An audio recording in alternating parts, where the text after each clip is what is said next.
नमस्कार व्यूअर्स, आप सभी का स्वागत है रेडियो द्वारका में। एक बार फिर मेरे साथ प्रशांत मुकुंद प्रभु हैं।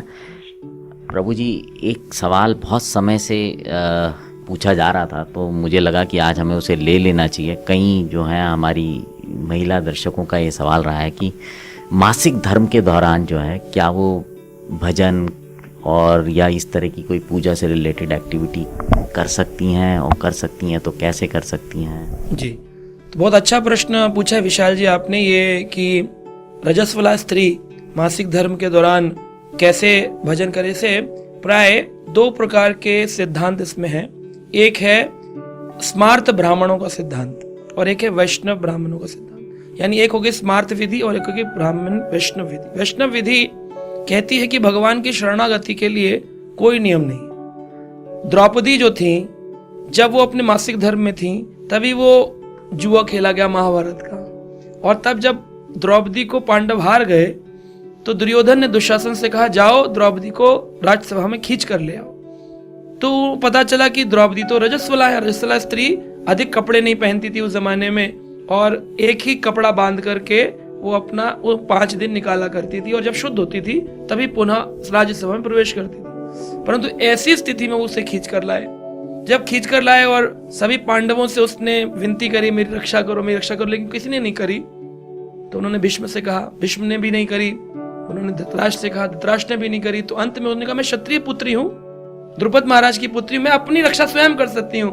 तो उसने अपने कपड़े को खुद पकड़ लिया। लेकिन दुशासन जब जोर लगा रहा था, जिसमें 10,000 हाथियों का बल था, इतना भीम में था उतना ही दुशासन में भी था। दुशासन अब 10,000 हाथी अगर हमारे कपड़े को खींचेंगे, हम कितनी शक्ति से बचाएंगे? तो बचा नहीं पाती। लेकिन तुरंत जैसे ही उन्होंने भगवान कृष्ण को अपनी शरणागति करी, तो उसी समय भगवान कृष्ण ने वस्त्र अवतार लेकर के वस्त्र प्रदान की। दुनिया जानती है इस लीला को। तो रजस्वला स्त्री ने शरण ली, तो भगवान ने ये तो नहीं कहा तू रजस्वला है, मैं अभी एक्सेप्ट नहीं करूंगा। तो वैष्णव जो है वो भाव विधि पर चलते हैं, स्मार्त लोग जो है वो नियमावली पर चलते हैं। लेकिन वैष्णव विधि में भी कुछ नियम दिए गए। वो नियम क्या है? जैसे स्मार्त कहते हैं कि मंदिर नहीं जा सकते, लेकिन वैष्णव लोग कहते हैं मंदिर तो जा सकते हैं, लेकिन मंदिर में पूजनीय वस्तुओं को नहीं छू सकते। जैसे दिया हो गया भगवान का, अगरबत्ती हो गई। और जैसे मंदिर में क्या होता है, भगवान को दिया करने के बाद माताओं को दिया जाता है या प्रभु को कि आप सबको दिया दिखा दो। तो ऑल्टर से पुजारी हाथ में प्लेट दे देगा या दिया, और दिया लेकर सबके सामने जाओ, सब आशीर्वाद लेंगे दिए से, है ना। तो वो छूना नहीं। आपको कहना मैं भी अपवित्र हूँ, मतलब वो आरती नहीं लेनी चाहिए, आरती भी नहीं लेनी है और छूना भी नहीं है। दूर से प्रणाम करना है ना, दूर से प्रणाम। तुलसी का प्रणाम दूर से, परिक्रमा नहीं करनी है। जा सकते हैं मंदिर में। अब स्मार्ट तो कहते जा ही नहीं सकते, लेकिन वैष्णव कहते जा सकते हैं, छू नहीं सकते। अब कई लोग बोलते वृंदावन धाम जा रहे हैं, अब ऐसी स्थिति में कैसे जा? स्मार्ट कहते जा नहीं सकते। तो प्रश्न उठता है, वैष्णव कहते हैं जो वृंदावन में रह रहे हैं, जो धाम में रह रहे हैं, और उनकी स्त्री का अगर हो जाए वो कहां जाएंगी? तो धाम में आप जा सकते हैं, धाम में हरि कथा सुन सकते हैं, जप कर सकते हैं, लेकिन मंदिर के अंदर किसी विग्रह को छू नहीं सकते, किसी आइटम को नहीं छूना, आरती को, प्रसाद को, प्रसाद की प्लेट को। ऐसे अपने घर में भी। अब घर में कैसे करें? आप चैंटिंग कर सकते भगवान के नाम, जप माला है अगर आपके पास, हरे कृष्ण कृष्ण हरे हरे राम राम राम हरे, इसमें कोई दोष नहीं है।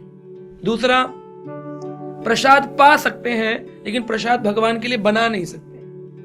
कोई आपको प्रसाद दे तो आप खा सकते हैं, लेकिन बना नहीं सकते भगवान का, क्योंकि भाई भगवान खाएंगे, भगवान को अपवित्र वस्तु कैसे खिलाते? हम अपवित्र स्थिति में है, तो खिला नहीं सकते, लेकिन खा सकते हैं। तो भगवान का प्रसाद बन गया। अब बनने के बाद में भोग लग गया, हमने खा लिया। अब कई घरों में स्त्री अकेली होती, कह रहे में कोई है ही नहीं बनाने वाला, पुरुष नौकरी पे चला गया। तो ऐसी स्थिति में उनको कुछ बर्तन रखने चाहिए अलग, जिनमें वो रेगुलरली कुकिंग नहीं करते। उन बर्तन में कुछ बना लें, उन बर्तनों में, और बना करके बिना भोग लगाए आप उसको रखें, और अपने बच्चे से बोले बेटा आप कम से कम फ्रूट ही रख दो भगवान के आगे। बच्चा भी नहीं है घर के अंदर, कोई रखने वाला भी नहीं है, मेड नहीं है, पड़ोसी नहीं है, कोई भी नहीं है जो भगवान के सामने कुछ रख सके, तुलसी लगा करके प्रणाम भी कर सके, मंत्र बोल सके। तो भगवान की जो पहले से ऑफर्ड अर्पित तुलसियां होती हैं वो रखा करें डब्बी में। तो वो डब्बी से तुलसी निकाल करके अपने भोजन में डालकर खा लें अगर कोई नहीं है, वरना कोशिश करें कि प्रभु जी बना लें या सास बना ले या बच्चे बना लें, माता जी ना बनाए, पर खा सकती हैं भगवान का। ठीक है। अब वह ग्रंथ पढ़ सकते हैं कि नहीं? भाई ग्रंथ भी पवित्र है, बोलते ग्रंथ भगवान का अवतार है, तो ग्रंथ पढ़ सकते हैं, छू नहीं सकते। बोले बिना छुए कैसे पढ़ेंगे? तो बोले मोबाइल में पढ़ सकते हैं, मोबाइल में पढ़ सकते हैं। लेकिन आपने बोला प्रभु जी माला कर सकते हैं। माला कर सकते हैं, माला अपने जप माला से कर सकते हैं। और जप माला से जप करने के बाद जब 5 दिन पूरे हो जाए तो उसके बाद में उसको गंगा स्नान करा दें और बीड बैग को धो दें, अपने ऊपर जो बैग है जैसे कपड़े धोते हैं बीड बैग को धो दें, अपने वॉश करके टांग दें। और जो जप माला उसको गंगा जी में डालकर फिर पवित्र हो गई अगले 25 दिन के लिए।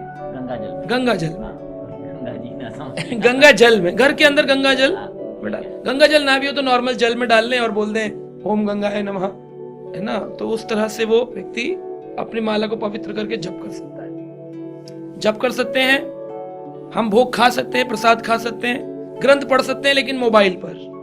मंदिर जा सकते हैं लेकिन छू नहीं सकते, धाम जा सकते हैं लेकिन छू नहीं सकते, प्रसाद खा सकते हैं लेकिन बना नहीं सकते। तो इस प्रकार से 5 दिन आप अपने बच्चों के साथ रह सकते हैं, परिवार के साथ रह सकते हैं, मंदिर में भक्तों के साथ भी रह सकते हैं, लेकिन कोशिश करें अपनी दूरी बना के रखें। किसी भी ऑस्पिशियस आइटम को, बुक्स को, प्रसाद को, मंदिर की चीजों को छुएं ना, दूरी बना के रखें। तो भावनाओं का खेल है, भावनाओं से भगवान की शरण में जाएं, वो जरूरी है। बहुत ही अच्छी आपने प्रभु जी जानकारी दी, क्योंकि आपने जो दोनों ही विधियां हैं उनके हिसाब से बता दिया। क्योंकि अक्सर ये बहुत प्रश्न है जो हमारे को कई लोगों ने कमेंट में किया, तो उम्मीद करता हूँ कि जो भी हमारी बहनें हैं जो रेडियो द्वारका को सुनती हैं, इस कार्यक्रम को सुन रही हैं, उनके लिए ये जानकारी लाभदायक होगी। और अब आपसे विदा लेते हैं। कोई भी आपका इस तरह का प्रश्न हो तो ज़रूर बताएं, हम प्रयास करेंगे उसका जवाब लेने का। तो आपसे विदा लेते हैं। बहुत बहुत धन्यवाद प्रभु जी।